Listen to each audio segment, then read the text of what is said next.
ఈ వారం బంగారం వెండి ధరలపైన విశ్లేషణ అండి. 24/2/25 నుండి 28/2/25 వరకు ఈ విశ్లేషణ అండి.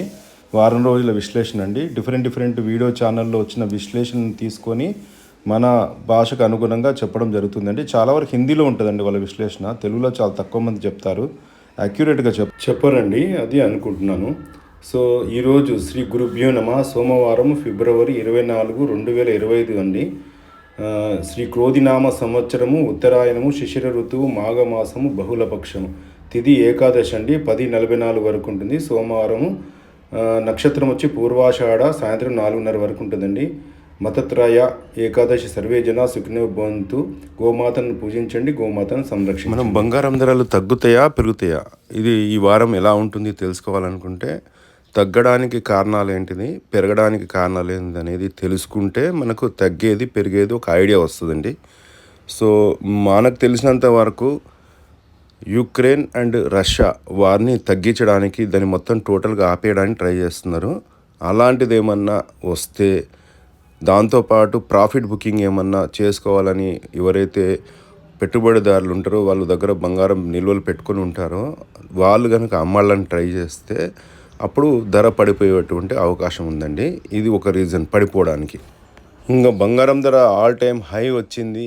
సో దీన్ని మనం ఇంతకంటే ఎక్కువ దీనిలో లాభాల స్వీకరణ చేయలేము అనుకున్నప్పుడు కొన్నిసార్లు ఏం చేస్తారంటే పెట్టుబడిదారులు కొత్త మార్గాలు వెతుకుతారు. అందులో కొత్త మార్గంలో మనకు తెలిసినంత వరకు సిల్వర్ అండి. ఫ్యూచర్లో సిల్వర్ రేటు బాగా పెరిగే అవకాశం ఎక్కువ ఉంది కాబట్టి, బంగారాన్ని ఆల్ టైం వచ్చింది కాబట్టి కొంచెం ఈ బంగారం మీద వాళ్ళ యొక్క దృష్టిని తగ్గించుకొని వెండి మీద పెడతారు. సో అదే వెండి ధర వచ్చి ఇప్పుడున్న దానికంటే ఆల్మోస్ట్ 10,000 నుండి ఇంకా 25,000 పెరిగే అవకాశం ఉంది కాబట్టి వెండి మీద పెడతారు. సో దానివల్ల బంగారం ధరలు తగ్గడమా, లేదంటే బంగారం ధరలు ఈ రేంజ్లో కొంచెం ఉండడమా అనేది జరుగుతుందండి. ఇంకా ఏమన్నా జియో పొలిటికల్ టెన్షన్స్, ఇంకా ఏమన్నా వాళ్ళ లోకల్ ఏమన్నా గవర్నమెంట్స్ వాళ్ళు తీసుకునే డెసిషన్స్, ఇంకా డిమాండ్ వర్సెస్ సప్లై, అట్లాంటి ఎన్నో రీజన్స్ దీనికి యాడ్ అవుతాయండి. సో తగ్గడానికి ఇంతవరకు నాకు తెలిసినంతవరకు అయితే ఇదే అండి. నేను చూసిన విశ్లేషణలో కూడా ఇదే ఉంది. అండ్ పెరగడానికి మాత్రం అవకాశాలు ఏమేమి ఉన్నాయనేది మనం చూద్దాం. ఫస్ట్ విషయం వచ్చి, అమెరికాలో ఉన్న గోల్డ్ రిజర్వ్స్ ఏవైతే ఉన్నాయో దాని మీద ఆడిట్ జరుగుతుందండి. అక్కడ ఏంటంటే, అక్కడ గోల్డ్ రిజర్వ్స్ని ఇప్పటివరకు 1953లో చేశారు.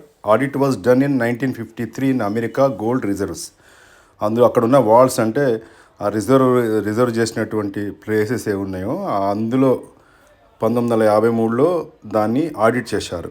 ఇంతవరకు ఆడిట్ చేయలేదు. సో ఇప్పుడు ఆడిట్ చేయాలని ట్రంప్ గారు ఎలాన్ మస్క్ గారికి అప్పచెప్పారు ఆ పనిని, ఆ బాధ్యతని. సో వాళ్ళ డౌట్ ఏంటంటే, అక్కడ ఉన్న వాళ్ళకే డౌట్ అలా అంత బంగారం ఉందా లేదా అని. అంత ఈజీ కాదు. బంగారాన్ని చెక్ చేస్తారు, ర్యాండమ్ శాంపిల్ చెక్ చేస్తారు, ఆ క్వాలిటీ కరెక్ట్ ఉందా లేదా చూస్తారు, అందులో బంగారం ఉందా లేదా చూస్తారు, వెయిట్ చూస్తారు, క్వాలిటీ చూస్తారు, దాని యొక్క ప్యూరిటీ చూసి మాత్రమే అప్పుడు చెక్ చేస్తారు అన్నట్టు. అక్కడ ఉన్న దేశాధినేతగా ఏదైతే ట్రంప్ గారు ఉన్నారో ఆయనకు డౌటే, కరెక్ట్గా ఉన్నాయా లేవా అని. మన ఎలాన్ మస్క్ కూడా డౌటే. ఒకవేళ కనుక బంగారు నిల్వలో నిష్పత్తిలో ఏమైనా తేడా ఉందనుకో, వీళ్ళు అక్కడ ఉన్న రికార్డ్స్ ప్రకారము, లేదా అక్కడ రికార్డ్స్లో ఏ ప్రకారం అయితే చెప్పారో దాని ప్రకారం అక్కడ లేకపోతే అమెరికన్ మార్కెట్ కూడా క్రాష్ అవుతుంది. దాని ఎఫెక్ట్ త్రూఅవుట్ వరల్డ్ పడుతుందని చెప్పి నిపుణుల యొక్క అంచనా అండి. సో అక్కడ నిల్వలన్నీ కరెక్ట్గా ఉండాలి రికార్డు ప్రకారం అని అందరు దేశాలు కోరుకోవాలి. కారణం ఏంటంటే, వాళ్ళకు తుమ్ములు వస్తే, వాళ్ళకు సర్దులు వేస్తే ప్రపంచ దేశాలన్నీ జానబం పూసుకోవాలి. అది పరిస్థితి. అది వాళ్ళ దగ్గర ఎఫెక్ట్ అయితే ప్రపంచ దేశాలన్నీ చుట్టుకుంటాయి. అంతేకాకుండా మన బంగారం ఏదైతే ఉందో, ఈ లండన్ నుండి మన అమెరికా యొక్క కామెక్స్ సెంటర్స్కి రిజర్వ్స్ అన్ని మూవ్ చేస్తున్నారు. సో అలా మూవ్ చేసిన రిజర్వ్స్ ఏదైతే ఉందో, మూవ్ చేసేటప్పుడు అంత ఈజీ కాదండి. ప్రతి ఒక్క బంగారు అక్కడ లండన్లో ఉన్నటువంటి బార్ యొక్క వెయిట్ ఏంటంటే 400 ounce ఉంటుంది. మళ్ళీ ఇక్కడ మన అమెరికన్ యొక్క బార్ ఏంటంటే 100 ounce ఉంటుంది. సో ఈ డిఫరెన్స్ని కరెక్ట్ చేయడానికి వీళ్ళు మన యూరోపియన్ కంట్రీలో ఉన్నటువంటి స్విట్జర్లాండ్కి తీసుకెళ్ళి ఆ బంగారాన్ని కరిగించి మళ్ళీ 100 grams 100 ounceకి ఆ యొక్క బార్ను తీసుకొచ్చి అక్కడ నుండి ఇక్కడికి రిజర్వ్స్ పంపిస్తున్నారంటే, అక్కడ క్వాలిటీ చెక్ చేస్తారు, వెయిట్ కూడా 100 ounceకి ఒక్కొక్క బార్ని తయారు చేసేసి అక్కడ నుండి మన అమెరికాలో ఉన్న కామిక్స్ సెంటర్కి రిజర్వ్స్ పంపించడానికి కొంచెం ప్రాసెస్ లేట్ అవుతుంది.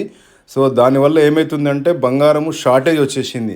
ఇదంతా ప్రాసెస్ చేయడం అంతా ఈజీ కాదుగా. స్విట్జర్లాండ్ తీసుకుపోవడము, అక్కడ బార్లని క్యాస్టింగ్ చేయడము 100 గ్రామ్స్ 100 ఔన్స్కి, మళ్ళీ అక్కడ నుండి ఈ అమెరికాకి షిఫ్ట్ చేయడం, ఇదంతా ఒక ప్రాసెస్. ఇది జరగడానికి కారణం ఏంటంటే ట్రంప్ పెట్టినటువంటి టారిఫ్ని దాన్ని తగ్గించుకోవడానికి, ఆ టారిఫ్ యొక్క ప్రభావం దీని మీద పడకుండా ఉండడానికి ఈ ప్రాబ్లం. దీనివల్ల కూడా టెంపరీ షార్టేజ్ వస్తుంది, కొంచెం టైం పడుతుంది గోల్డ్ రేట్ తగ్గ. అలాగే ఐబీజీఏ సెక్రటరీ సురేంద్ర మెహతా గారు, ఐబీజీ అంటే ఇండియన్ బులియన్ జ్యువెలరీ అసోసియేషన్ అండి, ఆయన నేషనల్ సెక్రటరీ అండి. ఆయన ఒక వీడియో ఛానల్కి ఇచ్చినటువంటి ఇంటర్వ్యూ లెక్క ప్రకారము బంగారం యొక్క అనుకూలత ఈ వారం $2,896 అండి, ప్రతికూలత వచ్చి 2,988. మామూలుగా మన 84,900, 87,600 జీఎస్టీ కలపక ముందు, అలాగే జీఎస్టీ కలిపిన తర్వాత 87,450 నుండి 90,230 వరకు అది ఆ మధ్యలో పైకి కిందికి పోతుంటుందని ఆయన యొక్క అంచనా అండి. సో ఇది ఆయన ఇచ్చిన అంచనా బంగారం పైన. అలాగే వెండి పైన కూడా ఆయన యొక్క అనుకూలత ఎట్లా ఉంది, ప్రతికూలత ఎలా ఉంది ఈ వారం అనేది విశ్లేషణ చేశాడు. సో ఇది జరగవచ్చు, జరగకపోవచ్చు, అది చెప్పలేము. సో $31.72, $33,499 అది అనుకూలత ప్రతికూలత అండి. 93,950 అండ్ 99,200. బట్ మన జిఎస్టీ కలుపుకొని మనకు కస్టమర్స్కి లాస్ట్కి వచ్చేది ఏంటంటే జిఎస్టీ కలుపుకొనే కాబట్టి 96,770 దగ్గర అనుకూలత ఉంటుందండి. అంటే 102,175 దగ్గర ప్రతికూలత ఉంటుంది. అంటే ఈ రెండింటి మధ్యలో వెండి ధర మూవ్ కావచ్చండి.